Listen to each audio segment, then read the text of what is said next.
Les récits historiques qui nous fascinent le plus sont souvent les plus atroces et les plus sanglants. Des noms tels que Vlad l'Empaleur, Richard III d'Angleterre et Attila le Hun ont acquis un statut presque mythique. Et nous restons toujours fascinés par la cruauté des empereurs romains et la sauvagerie des guerriers vikings. Mais on oublie parfois que ces bourreaux et leurs victimes ont réellement existé.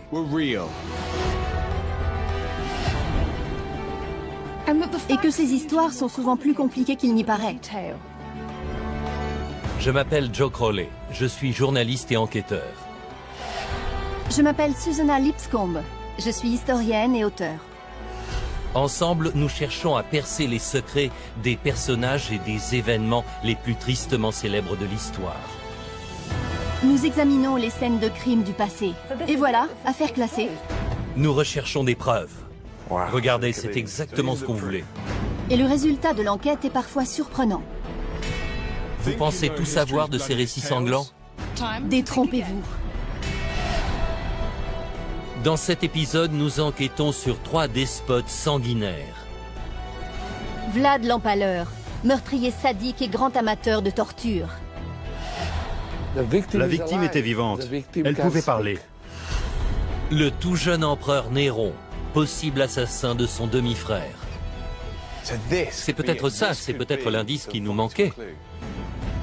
Et Philippe II d'Espagne, un fanatique religieux accusé d'avoir tué son propre fils. Il n'hésitait pas à recourir à la violence quand c'était dans l'intérêt de sa dynastie.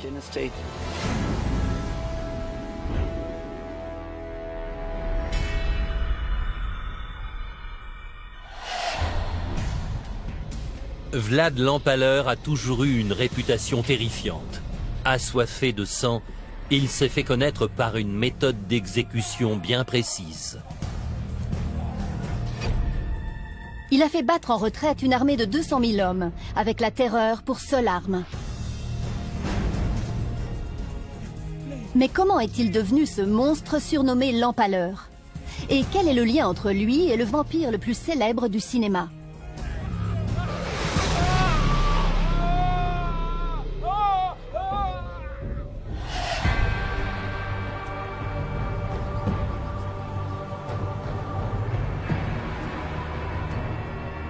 Au milieu du XVe siècle, Vlad III règne sur le petit royaume de Valachie. Il est pris en tenaille entre les royaumes chrétiens de l'ouest et l'empire islamique des Ottomans au sud. Vlad s'est emparé du pouvoir en écartant une dynastie rivale qui avait assassiné son père et enterré son frère vivant. Il a marqué l'histoire par sa brutalité. Vlad l'Empaleur. J'imagine que ce n'est pas un nom qu'on vous donne par hasard. Mais c'est tout ce que je sais de lui et je veux savoir pourquoi on l'appelait comme ça. Le château de Pénary se trouve dans les Carpates. La citadelle a été bâtie avec le sang et la sueur des prisonniers de Vlad, réduits en esclavage. Ils sont morts par centaines ici. Ceux qui ne pouvaient plus travailler étaient tout simplement empalés. Bonjour, vous êtes Adriane? Oui, c'est moi. Bonjour. J'ai demandé à l'historien Adrian Popescu de m'en dire plus sur cette torture. D'abord, il faut avoir ce type d'objet, un pieu en bois. Pendant l'opération, la victime est vivante. L'extrémité pointue est dirigée vers un orifice inférieur. 2 bourreaux, un de chaque côté, tiennent le corps en place, pendant qu'un troisième donne des coups sur le pieu pour le faire rentrer à l'intérieur du corps. Une fois qu'il est bien inséré, le pieu est relevé à la verticale et la pesanteur finit le travail. C'est vraiment horrible.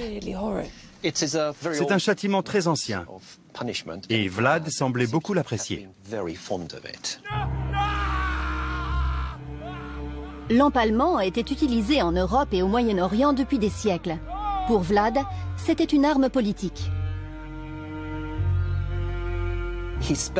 Il l'a dit dans un document. Si vous êtes puissant, quelqu'un de plus puissant viendra s'emparer de votre pouvoir. Il faut donc tuer ou être tué. D'autres tyrans ont été adeptes de cette méthode d'exécution. Alors pourquoi Vlad est-il le seul à être entré dans la légende comme l'Empaleur?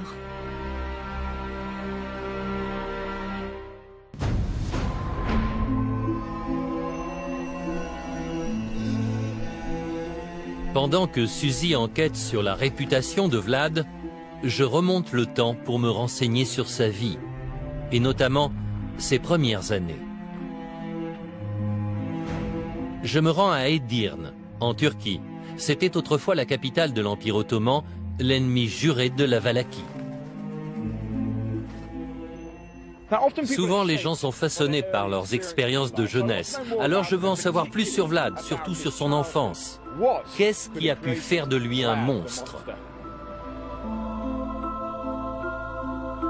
Le père de Vlad, Vlad II le Dragon, a juré de défendre la chrétienté face à la montée des Ottomans musulmans.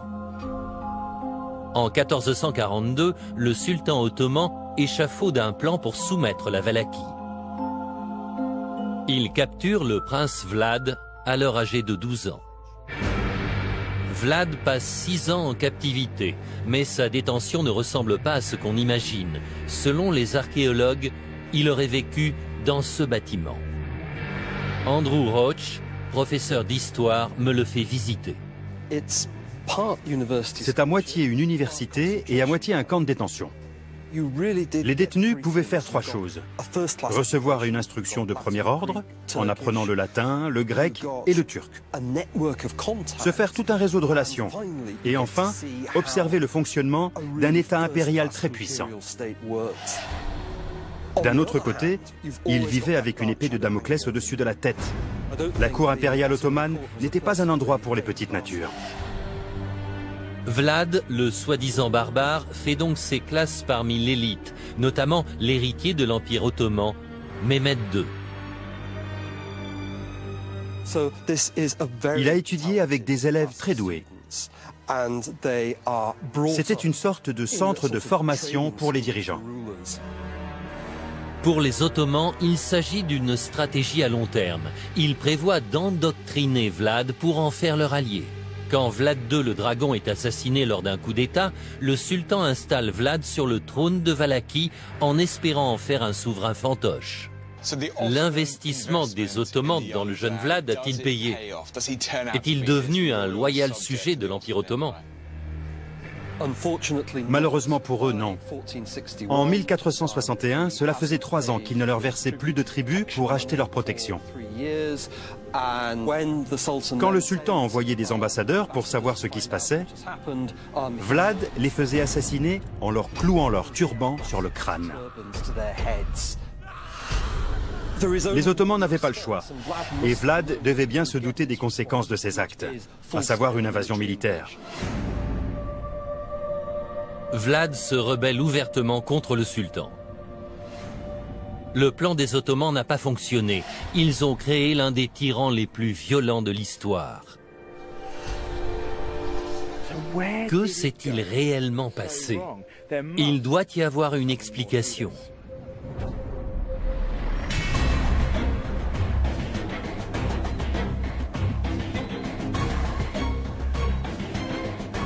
Pendant que Joe étudie le passé de Vlad, je m'intéresse à son héritage et me demande si sa légende est liée à son nom.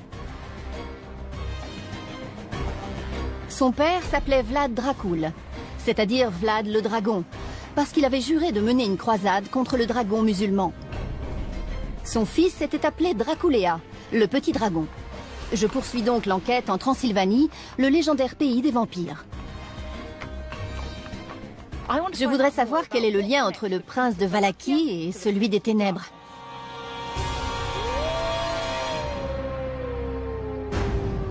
Voici le château de Bran, qui aurait servi d'inspiration à un chef-d'œuvre de la littérature d'horreur.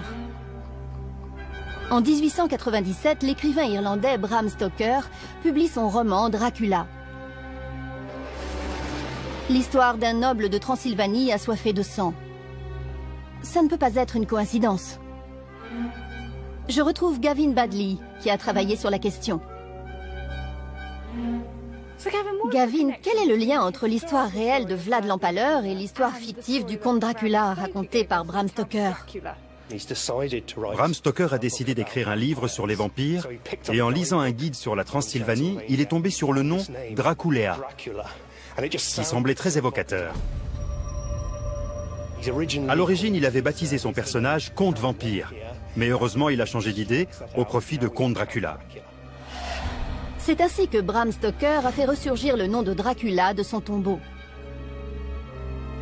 Des siècles après son règne, Vlad a été associé à un personnage terrifiant, ce qui a sans doute renforcé sa mauvaise réputation. Mais Bram Stoker lui a-t-il emprunté plus que son nom? Et l'utilisation du pieu, c'est forcément un lien entre les deux, non? Non, contrairement à ce qu'on pourrait croire. Quand on plante un pieu dans un vampire, on l'attache à la terre.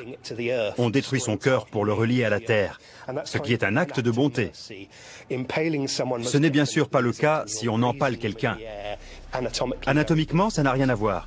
D'ailleurs, Stoker n'appelle jamais son personnage l'empaleur dans son roman. Pas une fois. Je suis dans une impasse. Il n'y a pas de parenté manifeste entre les deux. Bram Stoker aimait juste le nom de Dracula. Mais Gavin me dit que si je veux des histoires horribles, je ne suis pas venue pour rien. Qu'est-ce que vous avez à me montrer? L'une des choses que je trouve intéressante, c'est que le règne de Vlad coïncide presque exactement avec l'invention de l'imprimerie. Et regardez ce que j'ai pour vous. Des gravures? Oui, exactement. Ces gravures sur bois a été utilisées par les ennemis de Vlad pour imprimer des pamphlets politiques distribués au peuple. Elles mettent en scène des histoires atroces et des actes horribles. On y voit un fou furieux sanguinaire.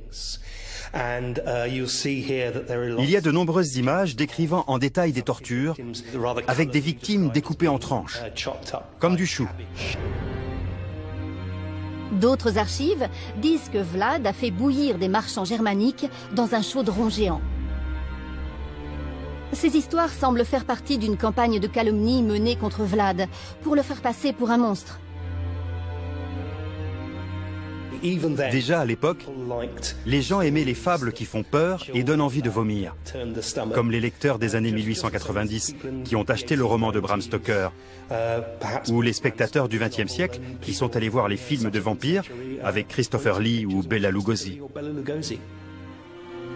Longtemps avant que Bram Stoker ne s'en empare, le nom de Dracula inspirait l'effroi.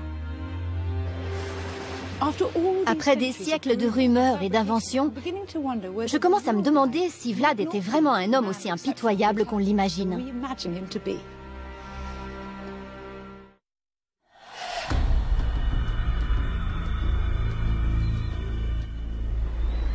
Suzy pense que la réputation de Vlad était peut-être exagérée, mais je ne suis pas convaincu. En 1462, il lance la minuscule Valachie dans une guerre contre une superpuissance, un acte typique d'un souverain mégalomane. Son ancien camarade de classe, Mehmed le Conquérant, est à la tête de 200 000 guerriers ottomans qui font route sur Targoviste, la capitale valaque. C'est pour défendre la ville que Vlad a réussi son plus grand tour de force. Il a repoussé la puissante armée ottomane en n'utilisant que la peur. Je suis ici pour savoir comment il s'y est pris et si ce moment décisif est la clé pour comprendre le personnage. Malgré leur infériorité numérique, les hommes de Vlad optent pour une tactique de guérilla. Ils capturent ou massacrent de petits détachements ennemis. L'historien Matei Kazaku m'explique qu'il a repris sa méthode d'exécution préférée, une solution horrible, mais payante tactiquement. Il a utilisé ce côté du pieu, enduit de graisse, pour pénétrer dans le rectum et l'enfoncer à côté des organes vitaux, sans les perforer ni provoquer d'hémorragie. Le pieu ressortait par la bouche. La victime était vivante et les oiseaux pouvaient lui picorer les yeux. Il pouvait pleurer, hurler ou parler. Et technique d'empalement avec le pieu dans le rectum, pourquoi Vlad l'appréciait-il tant?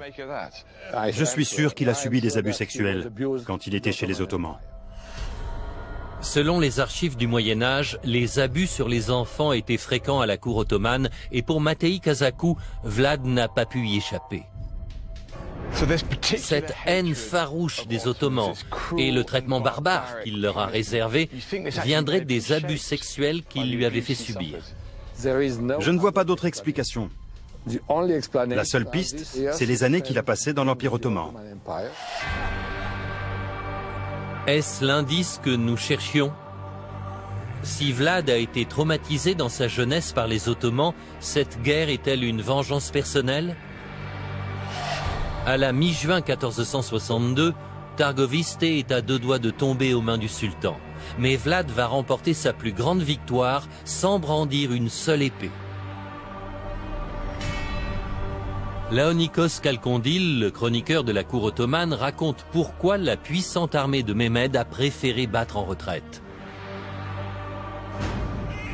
En approchant, ils ont dû apercevoir des corbeaux et d'autres charognards tournoyant au-dessus. Et puis, il y avait la puanteur, l'odeur de mort qui devait être partout. Et puis, les Ottomans ont aperçu une forêt de pieux, comme une clôture sur 1500 mètres, avec, sur chacun, un homme mort ou agonisant.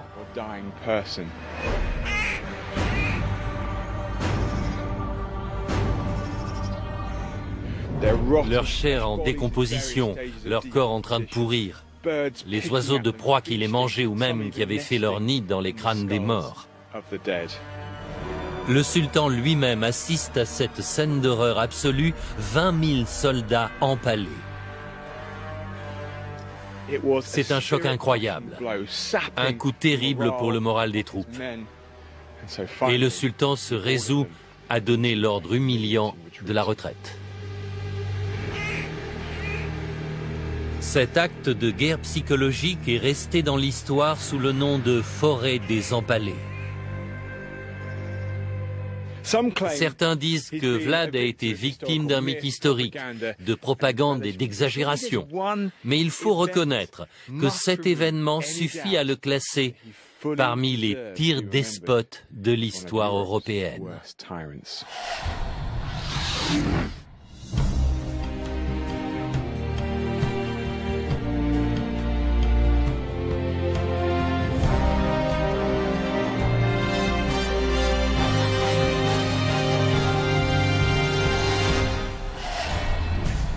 Février 55 à Rome, l'empereur Néron donne une grande fête. À seulement 17 ans, il est l'homme le plus puissant du monde occidental. Sa cruauté lui vaudra d'être un jour surnommé l'Antéchrist. Britannicus, son demi-frère et rival dans l'accès au trône, boit avec lui. Soudain, il s'écroule. En quelques minutes, il est mort. Néron est connu pour son règne sanglant. Mais est-ce l'acte de naissance du futur monstre?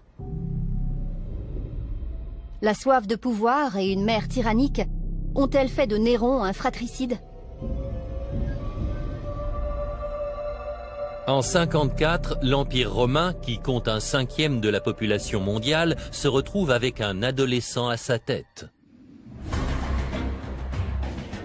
Néron restera dans les annales comme un souverain sanguinaire qui n'hésitait pas à faire brûler les chrétiens.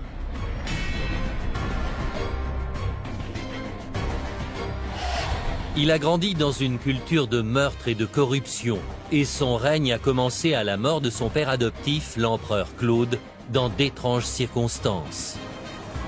En matière de mauvaise réputation, on ne peut pas faire mieux que Néron. Mais ça ne veut pas dire qu'il a tué son demi-frère. Après tout, il mérite un procès équitable. Je vais essayer de savoir quels sont les chefs d'accusation contre lui.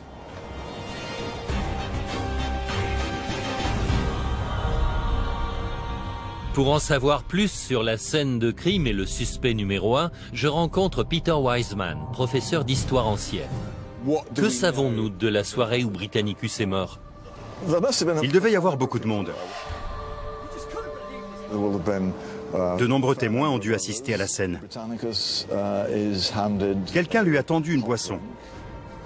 Comme elle était trop chaude, il a mis de l'eau froide dedans. Dès la première gorgée, il est tombé à terre, incapable de respirer ou de parler.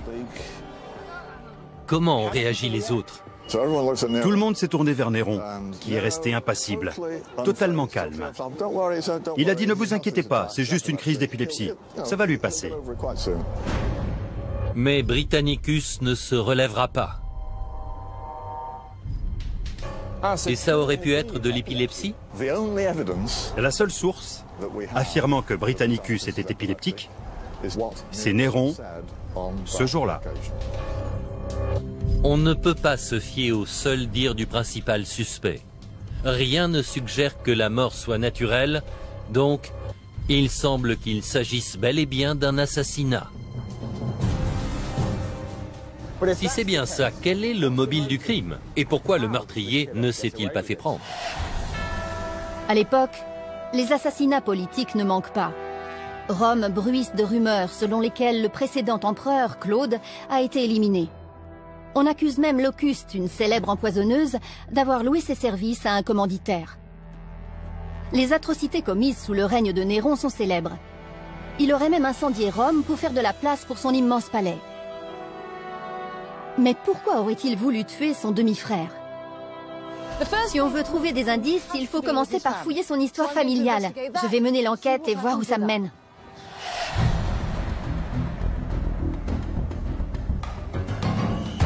Néron est devenu empereur en évinçant Britannicus, le fils biologique de Claude. Bonjour Matthew. Je suis au musée Fitzwilliam de Cambridge pour rencontrer Matthew Denison, historien de la Rome antique. Matthew, pourquoi Néron est-il devenu l'empereur et pas Britannicus, le fils biologique? Je pense qu'il faut chercher du côté de sa mère, Agrippine la jeune, qui était très déterminée. On peut même la considérer comme l'une des femmes les plus effrayantes de l'histoire. Tout ce qu'elle voulait, c'était le pouvoir. Agrippine est une habile stratège. À la mort de son frère, l'empereur Caligula, elle a séduit et épousé son oncle Claude avant de le convaincre d'adopter son fils Néron pour en faire son héritier. En prenant la tête de l'Empire, Néron a-t-il aussi hérité de l'ambition de sa mère? Ces pièces de monnaie datent du début de son règne au milieu du 1er siècle et pourraient nous donner des informations importantes. Celle-ci a été frappée à son accession au pouvoir et celle-ci quelques mois plus tard. Le visage de l'homme est celui de Néron, ce qui ne vous étonnera pas. Et la femme, dans les deux cas, est Agrippine. C'est rare d'avoir la mère de l'empereur sur une pièce, non? Oui, c'est très inhabituel dans la Rome antique, où les femmes n'avaient officiellement aucun pouvoir. Mais le texte inscrit sur le tour, sur le côté face, donne la liste des titres d'Agrippine. Ceux de Néron sont relégués sur le côté pile.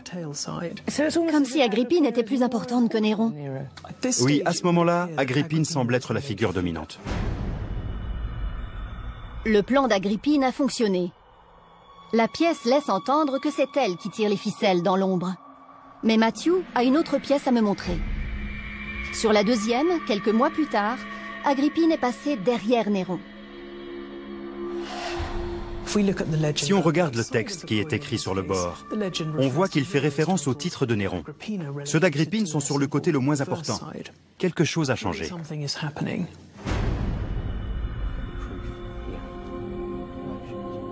Visiblement, Agrippine est peu à peu écartée du pouvoir. D'après les historiens de l'époque, Néron commence à s'affranchir de sa tutelle au profit d'autres conseillers. Comment a réagi Agrippine? Elle n'allait pas se rendre sans se battre. Et elle avait encore un atout dans sa manche. Quand Néron s'est éloigné d'elle, elle a annoncé qu'elle allait faire allégeance à Britannicus. Et elle n'y est pas allée par 4 chemins. Elle a dit qu'elle irait voir la garde prétorienne pour lui raconter par quel stratagème Néron était devenu empereur. C'est Agrippine qui a engagé Locuste, l'empoisonneuse, pour tuer Claude et le remplacer par son fils. Elle menace maintenant de révéler la vérité et de priver Néron de sa légitimité. Malgré son jeune âge, Britannicus devient un rival pour Néron. À cette époque de l'Empire romain, on estimait qu'un garçon devenait un homme à son 14e anniversaire. Et Britannicus allait avoir 14 ans. La crainte de perdre le pouvoir est un mobile suffisant pour Néron. Mais pour résoudre cette affaire, il faut savoir comment il s'y est pris pour tuer son demi-frère.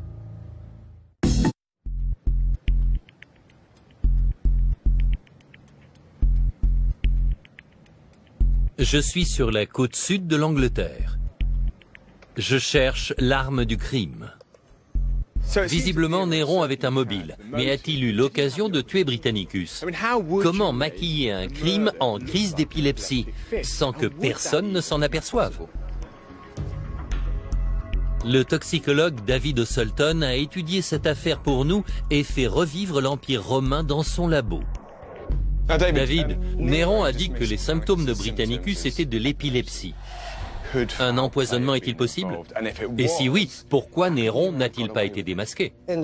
Dans le cas de Néron, certains textes ont laissé entendre qu'il s'agissait peut-être de cyanure.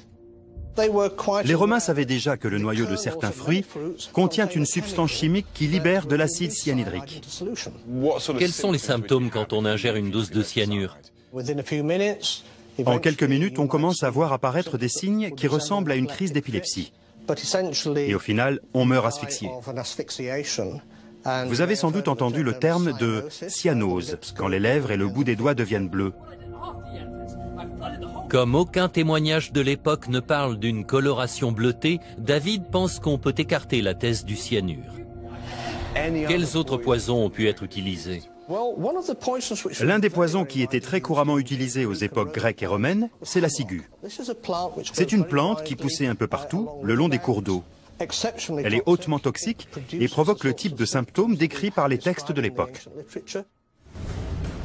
La ciguë séchée peut être infusée dans de l'eau et versée discrètement dans une boisson.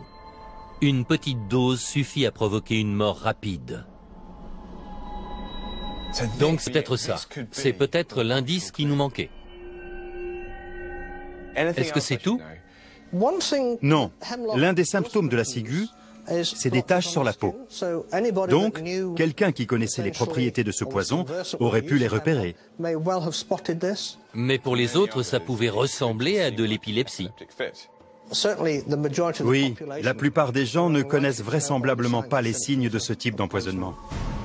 Si Néron a bien tué Britannicus, je pense avoir découvert comment.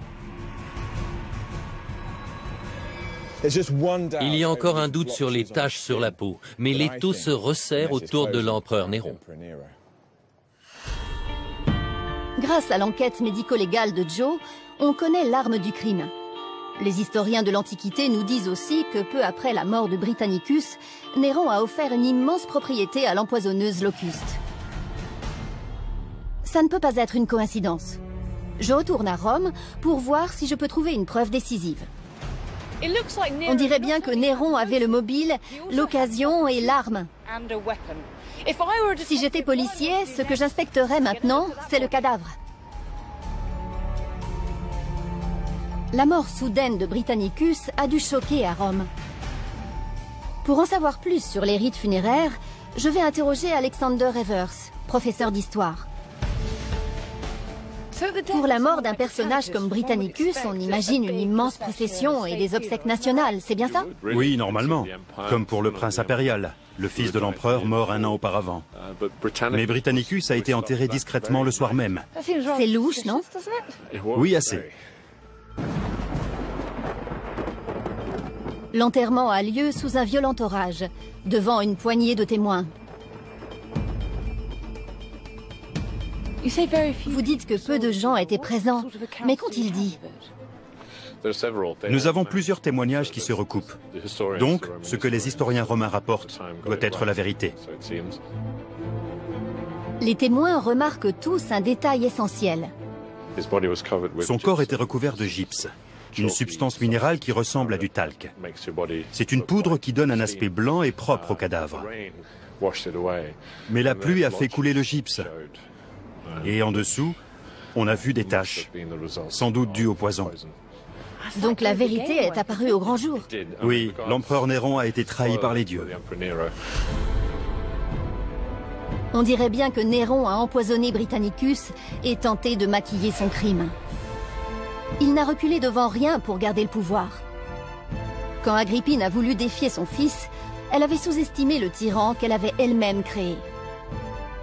C'était autant un coup politique contre Agrippine que contre Britannicus. Tout à fait. Elle avait tenté de gouverner en le manipulant.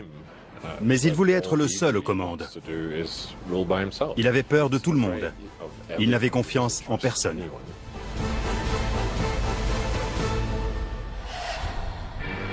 Les preuves suggèrent qu'à l'aube sanglante de son règne, Néron a empoisonné son demi-frère pour conserver le trône impérial.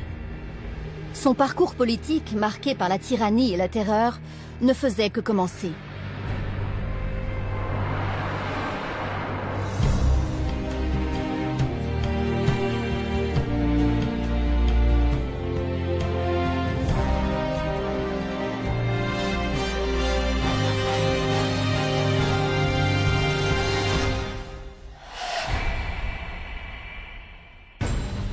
« 24 juillet 1568.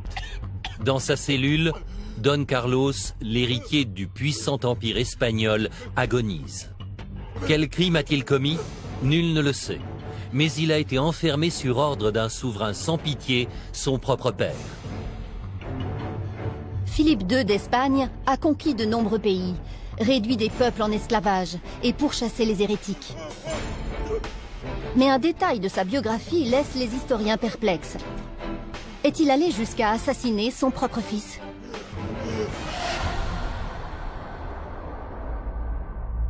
Philippe II régnait sur l'un des plus grands empires de l'histoire. Il avait des territoires sur tous les continents connus. Il a asservi des millions de gens en Afrique et en Amérique du Sud et tenté d'assouvir son rêve suprême, celui d'un immense empire catholique. Depuis toujours, le destin tragique de son fils de 23 ans fascine. Il a même inspiré un opéra à Verdi, Don Carlo, dans lequel le prince est un héros romantique et le roi un meurtrier. Je me demande si cela correspond à la réalité. Je me rends donc à Arévalo, où serait mort le vrai Don Carlos. Don Carlos a été retenu prisonnier pendant 6 mois par son père. Et je voudrais savoir sous quel motif, et s'il avait commis un crime si grave que ça. En 1568, le roi Philippe a de nombreuses sources d'inquiétude. Le protestantisme gagne du terrain en Europe au détriment du catholicisme. Quand une rébellion religieuse éclate aux Pays-Bas qui appartiennent aux Espagnols, le roi ordonne une répression impitoyable. Rien ne semble pouvoir arrêter Philippe II, mais tuer son propre fils, cela va très loin. Le professeur d'histoire Thomas O'Connor va m'en dire plus sur sa personnalité.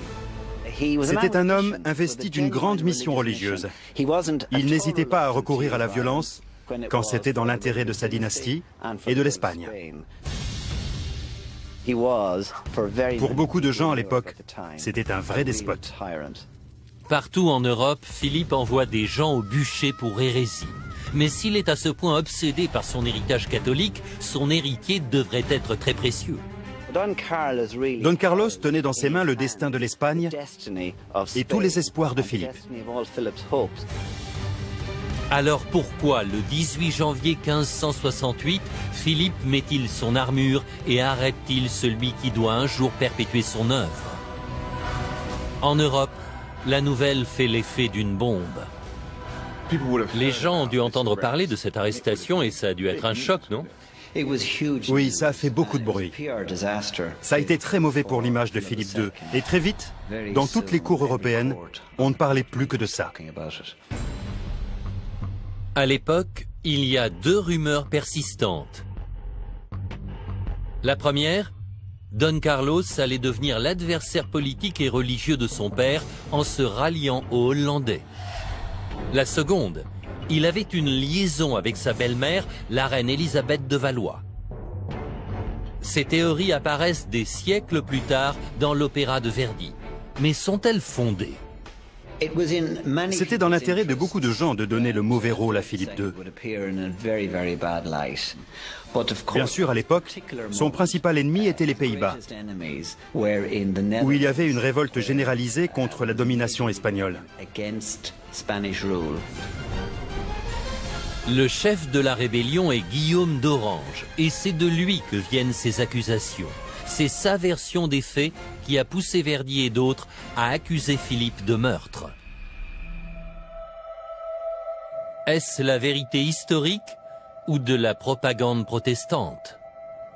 Les rumeurs ne manquaient pas, mais qu'en disait le principal intéressé? Philippe II s'est-il expliqué? Philippe n'a rien dit du tout. Il est resté extraordinairement silencieux pour un homme pris dans une tempête de rumeurs. Malgré tout, il a écrit un courrier au pape pour lui expliquer la situation. Et la seule chose qu'il ait écrite, c'est que son fils Don Carlos présente de nombreux défauts dangereux. De nombreux défauts dangereux, c'est tout ce qu'on a. Oui, c'est le seul commentaire de son propre père. Et on n'a pas plus d'informations émanant de cette source. Il semble donc que Philippe II n'ait confié à personne le fond de sa pensée. Si ça se passait aujourd'hui, ses conseillers en images lui feraient rédiger un communiqué officiel pour tenir tout le monde au courant. Mais là, on n'a rien. Et pour moi, ça renforce la thèse de sa culpabilité. Je pense qu'un innocent se défend toujours. Si les accusations des Hollandais sont calomnieuses, pourquoi se taire?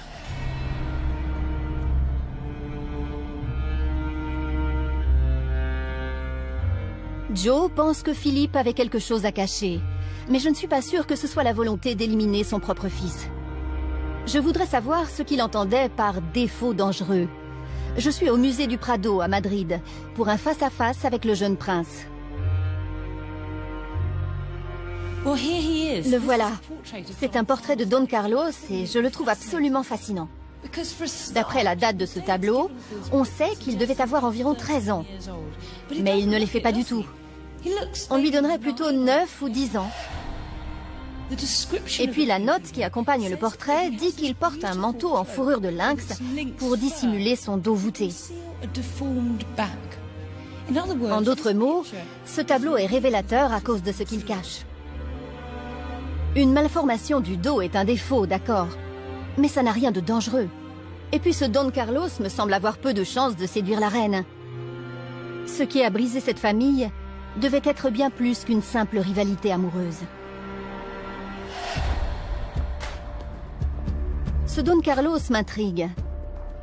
Je sais qu'il appartenait à la dynastie des Habsbourg, une lignée puissante, mais accablée par les problèmes de consanguinité. A-t-il hérité de tares génétiques qui auraient provoqué des anomalies physiques et mentales? Pour vérifier ma théorie, je consulte John Edwards, spécialiste de cette dynastie. John, parlez-moi de la consanguinité chez les Habsbourg. C'était un vrai problème, à tel point que Carlos avait 2 fois moins d'arrière-grands-parents que la normale, à cause de la consanguinité. Non seulement chez les Habsbourg, mais aussi dans la famille royale d'Espagne, dont il descendait. Parmi les ancêtres de Don Carlos, citons notamment son arrière-grand-mère. Elle a passé 50 ans dans un asile et s'appelait Jeanne la Folle, ce qui en dit long. Quelque chose dans le comportement de Don Carlos suggère-t-il qu'il a hérité de sa folie? Selon certains témoignages, il s'en serait pris à des courtisans, et on disait qu'il avait jeté un page par la fenêtre juste parce qu'il était en colère contre lui. Et ça a empiré. On a l'exemple d'un épisode où Don Carlos avait commandé des chaussures, et comme elles ne lui plaisaient pas, il a ordonné aux cordonniers de les manger. Les témoignages des courtisans et des ambassadeurs décrivent Don Carlos comme sujet à des explosions de colère de plus en plus violentes. Il est clairement instable. Mais est-ce un symptôme de consanguinité ou autre chose?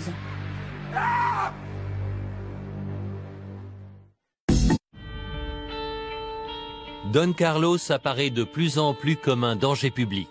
Et j'ai appris une information très intéressante. Visiblement, alors qu'il était à l'université en 1562, le prince a fait une chute dans un escalier.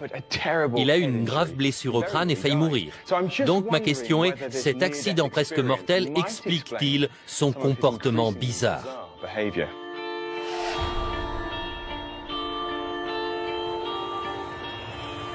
Je voudrais savoir quelles sont les séquelles de ce type de chute. Je vais rencontrer Jake Timothy, neurochirurgien. Il traite fréquemment des patients qui ont subi ce type de traumatisme crânien. Ce qui a dû se passer et provoquer des lésions graves, c'est le choc du crâne contre la pierre de l'escalier. La tête s'est arrêtée net, mais à l'intérieur, le cerveau a continué à avancer et les lobes frontaux ont percuté la boîte crânienne, ce qui a provoqué des dégâts et un œdème cérébral. Ce type d'accident peut-il laisser des séquelles à long terme sur la personnalité de la victime? Oui, sans l'ombre d'un doute. De nos jours, on sait que toutes les lésions des lobes frontaux modifient le comportement. On a des sautes d'humeur violentes et toutes sortes de problèmes psychologiques à long terme. On sait que Don Carlos se comportait bizarrement, il agressait les gens sans raison et pouvait l'instant d'après être tout à fait charmant. C'est bien rendu dans une note rédigée par l'ambassadeur allemand qui l'a rencontré. Il dit « À bien des égards, le prince montre un grand discernement. Il est profondément croyant et très épris de justice et de vérité, mais il a un tempérament irascible et violent et perd souvent son sang-froid. Son comportement peut être extrêmement hostile. Ça cadre parfaitement avec ce que vous disiez. » Et encore, l'ambassadeur doit prendre des pincettes. Et s'il dit ça, alors qu'il veut atténuer ses propos, ça devait être 10 fois pire. C'est tout à fait caractéristique des lésions cérébrales graves avec des dégâts sur les lobes frontaux. On retrouve ce comportement imprévisible et bizarre chez de nombreux patients. Ainsi, Don Carlos avait peut-être un vrai problème médical. Est-ce cela qui inquiétait son père? Avec les patients actuels, quand leur personnalité et leur comportement changent, comment réagissent leurs parents et leurs proches? Ça doit être très frustrant de voir quelqu'un se comporter comme ça, sans pouvoir rien faire. J'ai toujours pensé que Philippe cachait quelque chose et je pense que c'était les problèmes de son fils. Il avait compris qu'il ne pourrait jamais lui succéder sur le trône d'Espagne et il devait même avoir honte de lui. Emmenez-le.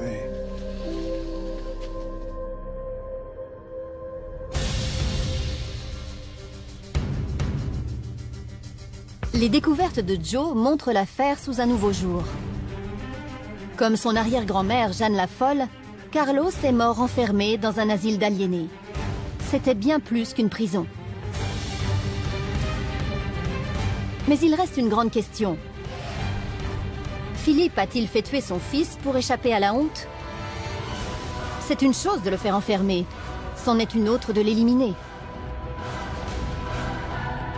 Dans le vieux Madrid qui garde la trace des Habsbourg, je retrouve John Edwards.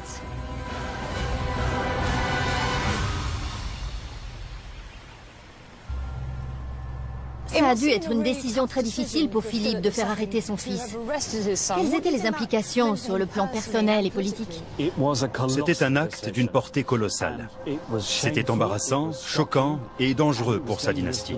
Beaucoup de choses reposaient sur les épaules de Don Carlos, qui s'est révélé mentalement instable. Nous ignorons quelle est la goutte d'eau qui a poussé Philippe à intervenir.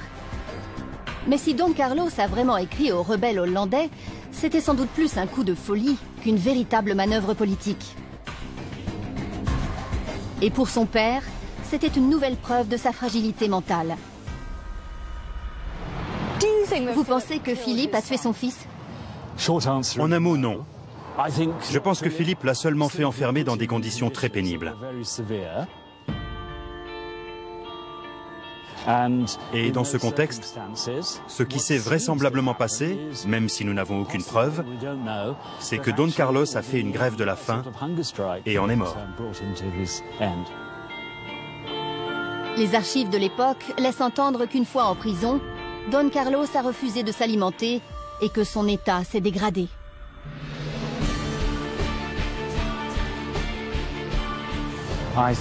Je pense que l'enfermement a été insupportable pour Carlos et qu'il est sans doute mort de causes naturelles.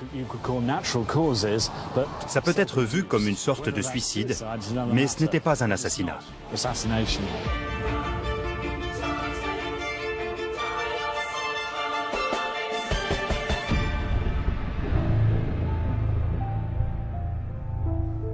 Pendant des siècles, Philippe II a été accusé d'avoir assassiné son propre fils. Et étant donné sa réputation de despote implacable, je m'attendais à ce qu'il soit coupable.